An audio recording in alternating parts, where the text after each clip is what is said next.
Саламатсыздарбы? Салам баарыңыздарга. Мен сиздерди, кыз келиндерди жана студенттерди, дегеле кошумча жумуш издеп жүргөн айымдарды жана мырзаларды Faberlic компаниясына чакырам. Сиз жылуу үйдө балдарыңыздын жанында олтуруп, интернет аркылуу онлайн система менен акча таап, өз бизнесиңизди куруп, саякаттарга чыксаңыз болот. Кеңири маалымат үчүн Аиша Сатимкуловага кайрылсаңыз болот. WhatsApp номерлери экраныңызда көрүнүп турат.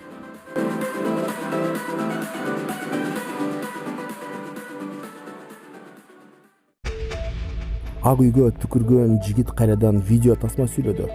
Бүгүнкү күндүн каарманы болгон түкүргүч жигиттин өздүгү такталды. Аты жөнү Рамис Саламатович.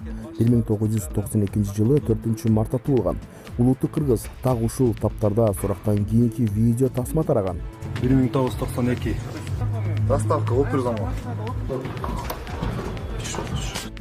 Видео тасмада ага эч ким түкүрдөп буйрук бербегендиги жана негизги чечим Бишкектен чыгарын айткан. Кылган ишимди кылдым деп айттым. Ушул закон боюнча жоопкерчилик тартууга мен даярмын. Мен артымда эч ким жок. Мен эч ким үгүттөгөн эмес. Элдин, карапайым элдин үнүн уксун деген ойдо эле бул ишти мен ушундай кылгам. Согул болгон жок.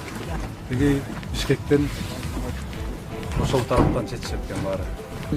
Чакыртуу болсо мен барам ал жака дагы. Белгилей кетсек, Рамис ак үйдүн тосмосунан ашыра түкүрүп, бийликке нааразычылыгын билдирген. Ал мамлекеттик башчыларга чыгарган мыйзамдар кыргыз мамлекетинин турган болсо, мен дагы өзүмдүн салымымды кошуп келип жатат деп кайрылган. Ошондой эле ал өзү түзгөн сценарийди соңунда 5500 сом санап тийиштүү органдарга айып пулуңарды алып кеткиле деп айткан. Белгилей кетсек, 1 январдан тарта эреже бузуу жөнүндө кодекс иштей баштаган. Ага ылайык көчөдө түкүргөндөргө карата 5500 сом айып салынат. Назар News.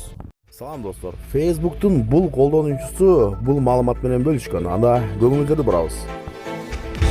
Ауезова 6/2 дарегинде корейский центр бар. Бул жерде пакистанец адам ижарага алган экен. Бул жатаканада азыркы учурда жалаң гана пакистанец жана индус улутундагы жарандар жашайт. Бул сүрөттөгү көрүнүштөр так ошол жатакананын айланасы. Жеген нерселерин терезеден гана ыргытышып, тегереге таштандыларга толуп калган. Жада калса жатакананын ичи дагы адам чыдагыс жытка, түкүрүккө жана таштандыга толгон. Кароолчулары эскерүү берсе дагы көздөрүнө илбей, өздөрүнүн ишин кылышууда. Тегерегинде жашаган адамдар арыз жазганга чейин барган экен, бирок буларды крышавать эткен бирөө барбы айтор, эч ким арыздарын караган эмес. Өз жерибизде жашап туруп, өзүбүздүн укугубузду, жерибизди коргой албай калдыкпы?